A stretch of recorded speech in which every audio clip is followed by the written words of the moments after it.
Well, hey, everybody, this is Jackson at Celebration Bar Review, and welcome to our next edition of Hanging Out with Successful Bar Exam Takers.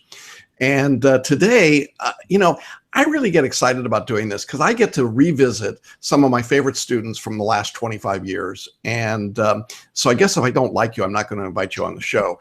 But I do have one of my very favorite students, somebody that I just really admire, who's done really great things. And I think she's got a fabulous story to share with people, a story really that will resonate with a lot of you. And so I'm really pleased to introduce Susie Holler to you today. Susie, welcome. We're so glad to have you with us. Yeah. Thanks, Jeff. And I'm glad to be here. yeah, good. I know that you've got a really interesting background in terms of the number of bar exams you've taken and over the years. Why don't you just share a little bit of that background with our viewers and listeners? Sure, be happy to. Well, I graduated from Vanderbilt Law School back in the age-old days of 1976, and I immediately took the bar in the state of Maine, and where I started my practice, and I passed it with no difficulty. And then 2 years later, my career took me to Chicago, so I took the Illinois bar exam and again passed it with no difficulty. Well, I kept moving west, and the next state was Texas, and I moved down to Dallas. My husband had business there, and so I practiced law in Dallas for 22 years and was able to wave into the Texas bar at that time. And I practiced in the high-tech world with Texas Instruments and then with two prominent large Texas law firms. I was a partner in the second firm. And then I kept moving. Now I was circling back a little bit east and moved to Bentonville, Arkansas, where I was asked to work with Walmart. That little company, right? Yeah, that little company. Okay. And I was asked to work with represent their global procurement operation, and then while I was there, I was asked to handle food safety, food merchandising, general merchandise safety, and that was very interesting. I actually was in the middle of the largest recall in history at that time, the pet food recall, which all the pet lovers in America sadly remember. Yeah. And the retailers were in the brunt of that because they were selling the products. Of course, the products were made by a manufacturer. Anyway, after I was at Walmart for almost 3 years, I decided to start my own practice. And since 2007, I've been representing privately held companies that are selling into the United States predominantly from foreign countries, predominantly Canada, New Zealand, the UK. And then I represent American-based companies that have products, food, software, medical devices, a wide range of products. So I do contractual work and regulatory. So you know how to be a lawyer. So, yes. And you know how to pass bar exams. So, in my youth, yes. Yeah, in your youth. So here we are about 35 years later, and Florida comes on your horizon. And you're coming down to Florida to take care of family members, right? And kind of do something good for other people, which I know is a hard concept for some people who don't like lawyers. And so tell me about what happens when you decide you're going to take the Florida bar exam. Well, the first thing is I should just step back for a minute and say that in Arkansas I was admitted by motion. I had to file a lot of papers, but I didn't have to take the exam.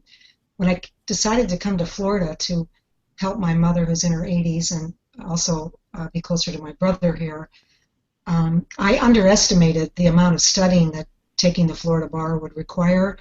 I had the attitude of a mature practicing lawyer that, oh, I know the law, this would just be reading some outlines. And I really didn't focus on how much you really had to learn in content-wise to take the bar. And most of the subjects were out of my practice area. So being a business contractual regulatory lawyer, the bar was even harder because most of the subjects are in different areas.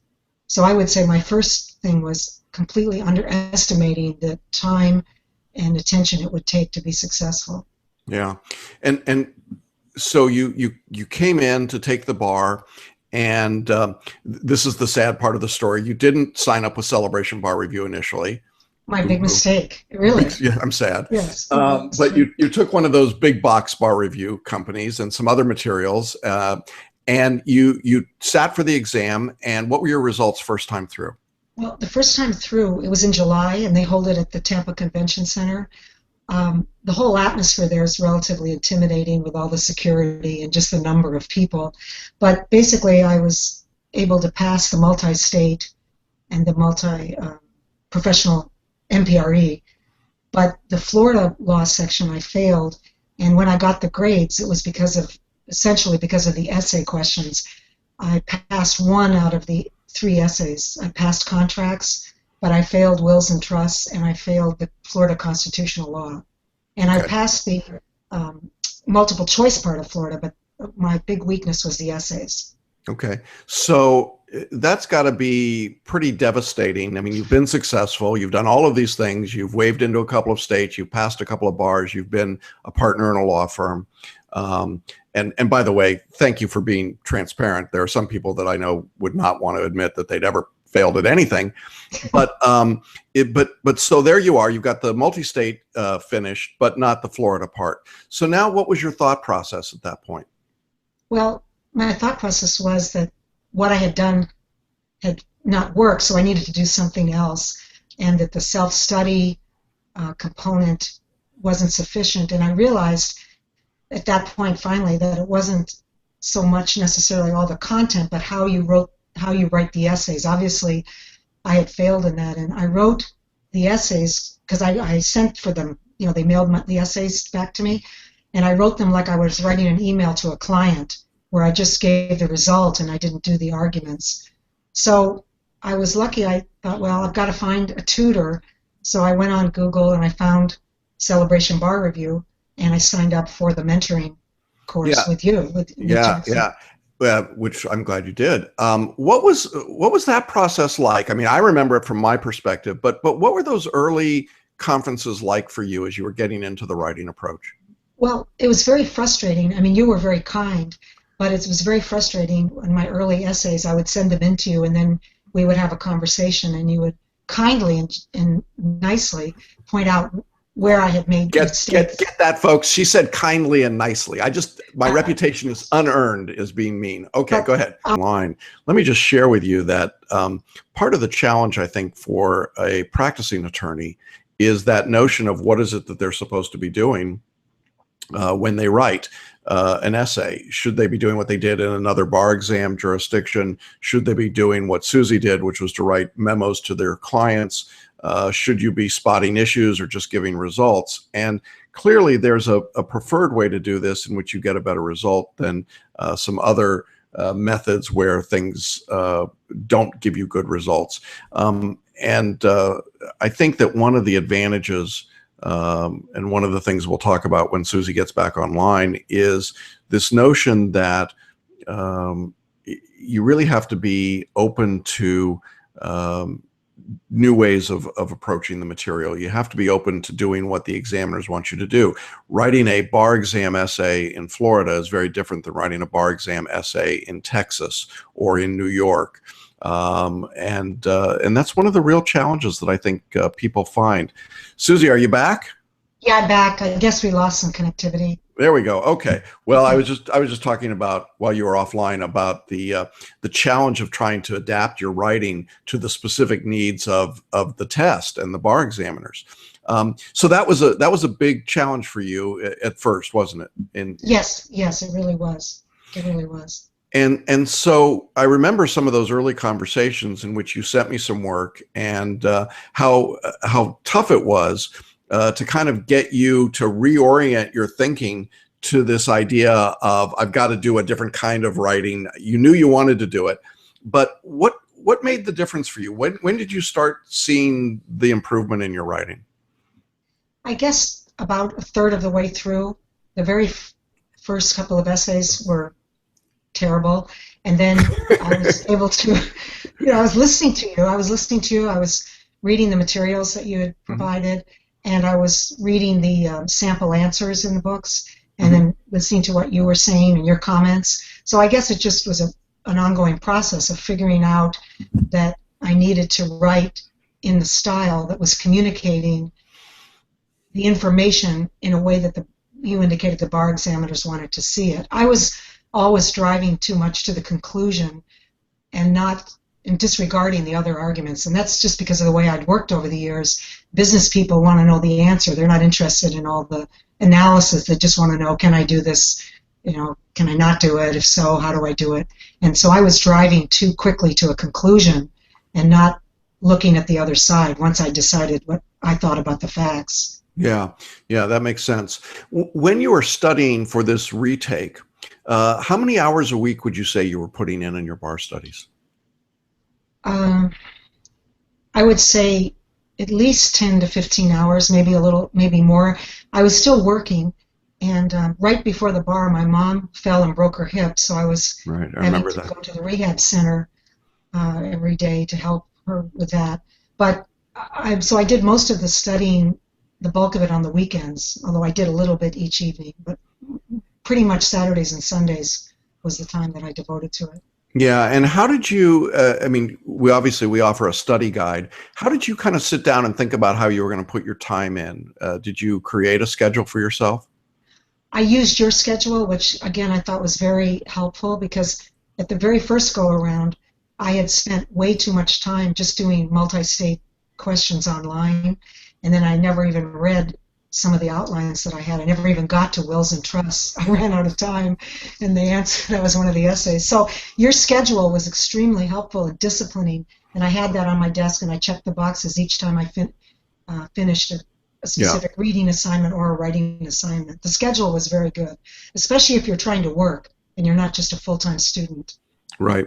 What was that process like? I've talked to some other practicing attorneys who took the bar after a few years away, and they talk about the process of going to Tampa and being in the testing site. When you looked around the room, what did that feel like to you? Well, first of all, it was freezing cold, and you weren't allowed to. They had all these rules about what you could wear, and you couldn't have a hoodie, but your neck, I had air blowing on my neck for the whole day. It's very large. It's very intimidating. They have airport-style security. I had to bring in some special eye medicine because I was having a problem with my inflammation of my eyelids, so I had to get special permission for that. The whole thing was overly intimidating. It really was. It's just such a large, it's in the convention center. The second time I went, I wasn't as intimidated by it. First of all, it was less people in February. I'd gone through the drill. I knew how to get the medical paperwork done, and it wasn't as bad. Yeah. And is it a little weird to look around the room and see people that are generally younger than you are sitting in the room? Well, that was interesting because all the younger people, there were several mid-career or older lawyers there, and I talked to several people my age or a little younger, and they were all moving to Florida. They were still practicing law, but why they were coming here was not what people think, oh, I want to be on the beach. It's they're coming here to take care of elderly relatives who've been here for 30 years that they're not going to uproot because their doctors are here or their friends. So actually, it was interesting. The younger lawyers were all in the computer area, and the older lawyers were doing the handwriting. It's really an age divide. Yeah, it's a huge age divide, and it's becoming even more so. I think with every exam, we see more and more people typing and fewer people handwriting. So you are a handwriter, right? Yes, and I type all the time for my work. I mean, I don't use a secretary anymore. I do all my own typing. But what I was afraid of was that I would lose the internet connection. I wouldn't be able to upload it. I wasn't afraid of the typing as much as I was afraid of what if my laptop didn't work and my IT person wasn't there, who's my husband, who handles all my IT. So it's funny because I worked in the technology field as a lawyer I still have tech clients, but I'm not necessarily mechanical. So if something isn't working on my software, I'm not going to intrinsically figure out which drop down to work. But I'm not as bad as Hillary Clinton, as reported in the paper today. Apparently, a fax machine. So not apparently. Bad. Hang it up, Hillary. Hang it up and put the phone down and hit the fax button. Interesting. Lawyers and tech are always an interesting combination. So you prepped for this, you had a lot of things going on. I remember when your mom fell and broke her hip, and the sort of the additional stress that Right. put on you. How did you keep your perspective and your balance through that part of the process? Well, I think again, you're out working with you every week gave me a goal, an objective. I couldn't procrastinate. Having the outline where I could check off that what I did was very helpful, and I was determined that the second time I was going to pass. My husband was very supportive. My friends, I had a lot of prayer support. A lot of my friends and were praying for me, Mhm. and I don't mean to sound flippant about that. It's not No, like no. someone praying for a parking spot or at the mall, but I, I did feel that a lot of my friends and colleagues, neighbors, and even were cheering me on. Let's put it that way. Yeah, that's an So, important piece. I think prayer is a big part of this, and I think people of faith find great comfort during those periods of time and keep some balance. And so we talk about the God of your understanding. I think, well, I mean, I don't think there are a lot of atheists in foxholes or at the bar exam. That's right. my view. That's good. Yeah, So yeah, so you went in for the bar exam. Your handwriting, you're retaking. What is, as you get to those first essays, what's that feel like as you're starting to get into the day? well, it's very interesting that the first essays after I'd worked with you, they seemed so easy to me. Not that I had because I wasn't the bar score top person in Florida, but I passed them. But they seemed much easier to understand. I was much better on time. The first time I spent way too long on the contracts, and then because it was a subject I knew, so I was writing a book about that, and then I ran out of time. Of course, I didn't know much about wills and trusts anyway, so there wasn't much I could write about it. But um, basically, it seemed much easier the Yeah. second time. Gee, these are not that hard to figure out and to outline. And also, you had helped me learning outlining skills to how Okay. to outline your answer first Yeah. instead of just writing. Okay. Good. Well, that's great. So, tell me about when you found out about your results. What was that like? What happened? Well, I got the envelope in the mail, and Oh, so you didn't go I told. online. You didn't go online. You weren't Oh, no, right no, there no. at the. Oh, no, I did. I'm sorry. Yes, I did. I'm sorry. I was thinking about the envelope. Yes, I did go online that morning. That's right. You could go online, and they posted them around 9 a.m. Eastern time. That's right. So you have to go down and look for your number. And so then I saw the pass for the Florida section, and my other passes had been, pushed over. So I was very happy. And then I instantly contacted you to tell you. That's right. I apologize. I forgot it was online. Yeah. Yeah. Yeah. But then Yeah. I did get the official letter. Yeah. That's pretty cool when you get the letter. Yeah. And you went to get sworn in, and you sent me a wonderful picture of you standing with your membership in the big hall, right? Yes. Yeah. The courthouse hall. Yeah. That was fun. To the Yeah, Hillsborough County. yeah, there you go. And so you're practicing law in Florida now. Mhm. Yes. And what advice would you give someone who's in your position? It was almost 40 years from the time of your first bar Right. exam until you passed. What advice would you give somebody who's thinking about taking the Florida bar now, who's maybe a practicing lawyer somewhere else, and it's been a long time since they've been in the bar exam? Well, essentially, don't underestimate it like I did. Don't think that just because you're practicing law, it's not going to be that big of a deal. I mean, it's not that I thought it wasn't going to be. I didn't expect it to be easy, but I thought I could just read through some outlines, do some practice questions online, and that was it. I mean, I really think that you're in my situation, quite a ways out from the original graduation of law school, that you definitely need to use your services to have that mentoring and learning how to write the essays. Because in Florida, if you don't pass the essays, you're dead. It doesn't matter how many multiple choice you get right. Right. So you've really got to learn that essay style. And you're not going to learn that from reading an outline or sitting in a mass lecture, especially if you didn't go to the Florida law schools, too, because they tend to, I think it's accurate to say, teach to the bar. I mean, I've seen in their curriculum they have courses on the bar exam. If you're coming from out of state, you're not going to have had that even preparation in law school. Right, right. Yeah, I appreciate that. And I appreciate, you know, one of the things I liked so much about working with you, Susie, was that you were really diligent about doing the work consistently. And being, the other thing was that you were really open to comments and improvement and taking my notes and really employing them in your next piece of writing. I mean, your work got better and better and better and better and stronger all the way through.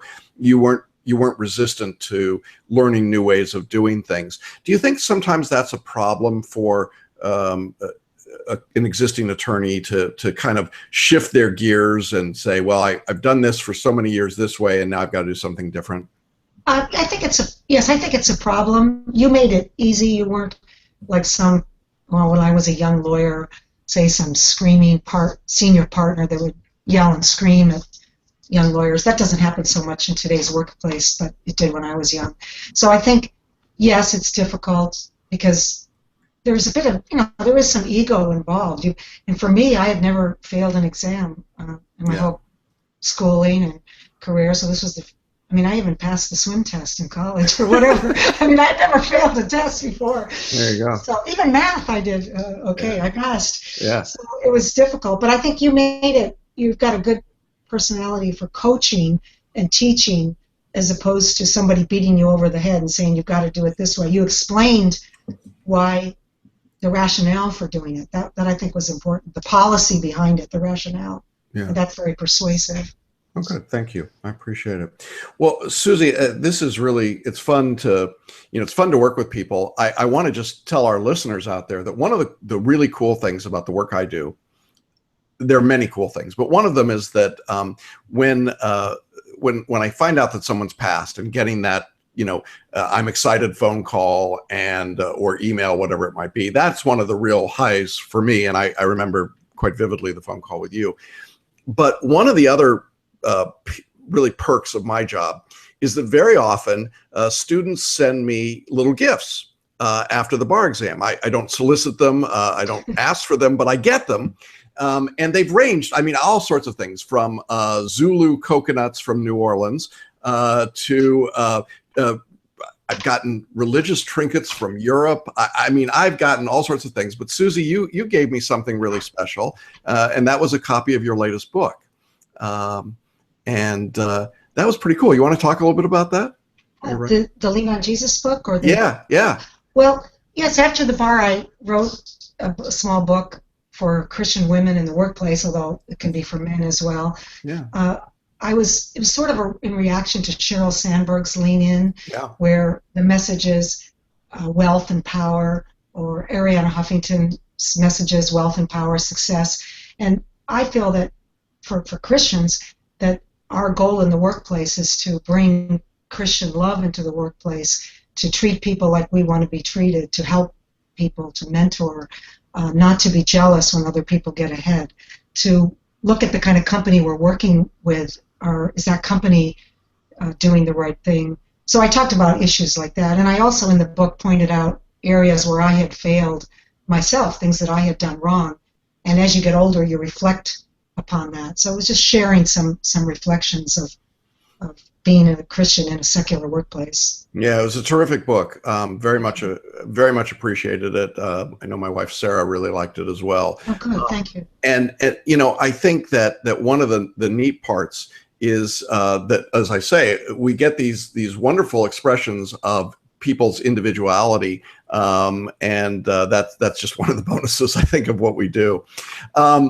Susie, it's been wonderful to have you share this time. I know that it will make a difference to people who are listening, and I'm really appreciative that you would be so transparent about your process and what happened and what worked for you, and really delighted that you would come on with us today and spend some time and just kind of give your sense of it. So any final words of advice that you would have for bar takers right now? We're not too far from the bar exam as we're talking, less than a month away.